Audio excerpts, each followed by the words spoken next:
Ridgway murdered numerous women in Washington during the 1980s and 1990s, earning his nickname when the first 5 victims were found in the Green River. He strangled them, usually with his arm but sometimes using ligatures.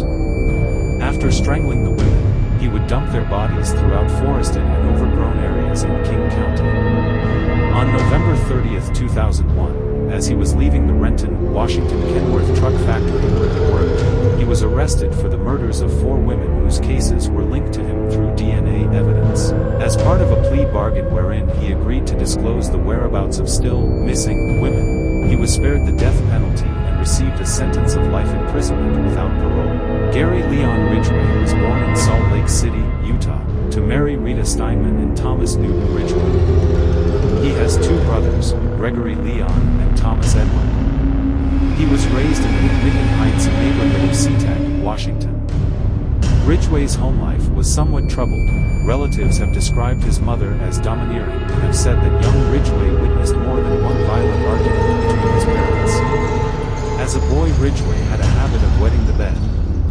His mother would often be the one to discover the accidents and would bathe him immediately. She would belittle him and embarrass him in front of his family. From a young age, Ridgway had conflicting feelings of sexual attraction and anger toward her. Throughout the 1980s and 1990s, Ridgway is believed to have murdered at least 71 women, according to Ridgway, in an interview with Sheriff Riker in 2001, near Seattle and Tacoma, Washington. His court statements later reported that he had killed so many, he lost count. A majority of the murders occurred between 1982 to 1984.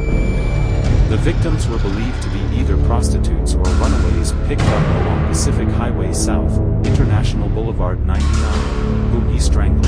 Most of their bodies were dumped in wooded areas around the Green River, Washington, except for 2 confirmed and another 2 suspected victims found in the Portland, Oregon area.